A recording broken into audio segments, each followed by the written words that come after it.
Fabian Picardo did not get an easy ride during this afternoon's session when he was quizzed by committee members for over an hour. Wearing his Royal Gibraltar Regiment tie, the Chief Minister gave an overview of the time frame between agreement and treaty and what the situation currently was at the frontier.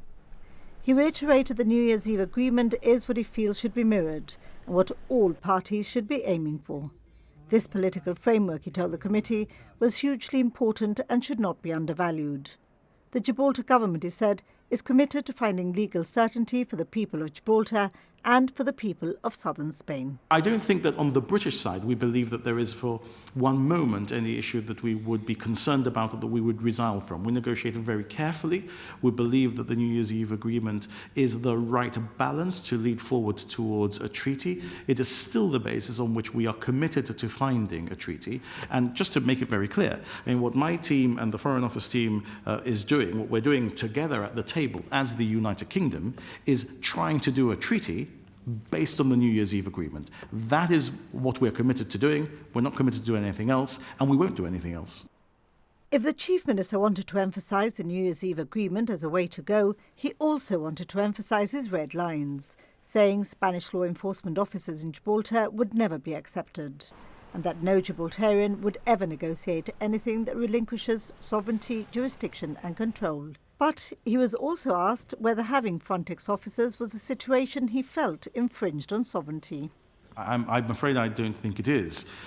For example, let me give you an example which I think will make the whole thing very real. Under the Le Touquet agreement, the United Kingdom has agreed that French gendarmes sit at King's Cross and permit those who will enter France at Paris, at Gare du Nord, to have the advanced clearance that they need in order not to have to show their passports in France. That is not in any way to compromise British sovereignty over King's Cross. It is to create an administrative permission set out in an international treaty where the United Kingdom permits a thing and is able, in future, to undo that permission in the exercise of its sovereignty. Fabian Picardo explained the logic behind the thinking.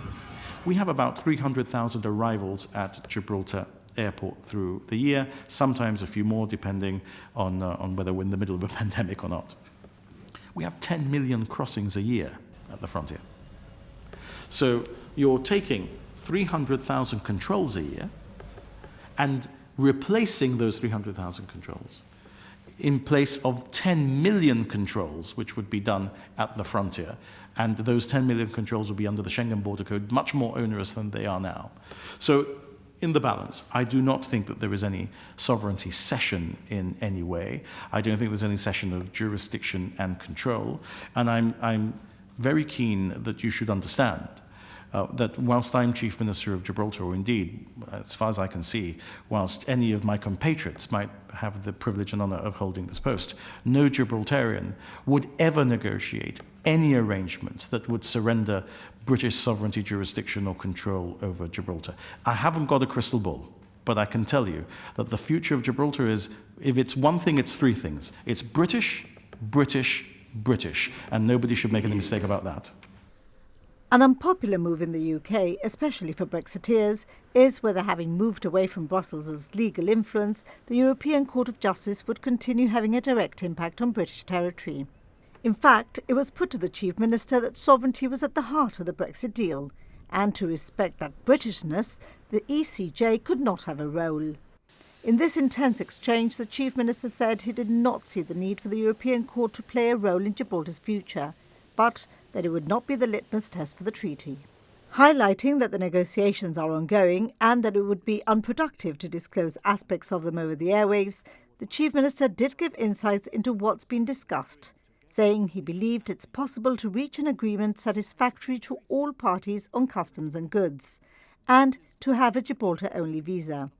Gibraltar, he said, would not form part of the Schengen area, but would enter into a common travel area with Schengen with two separate immigration zones that would facilitate not free movement, but fluidity.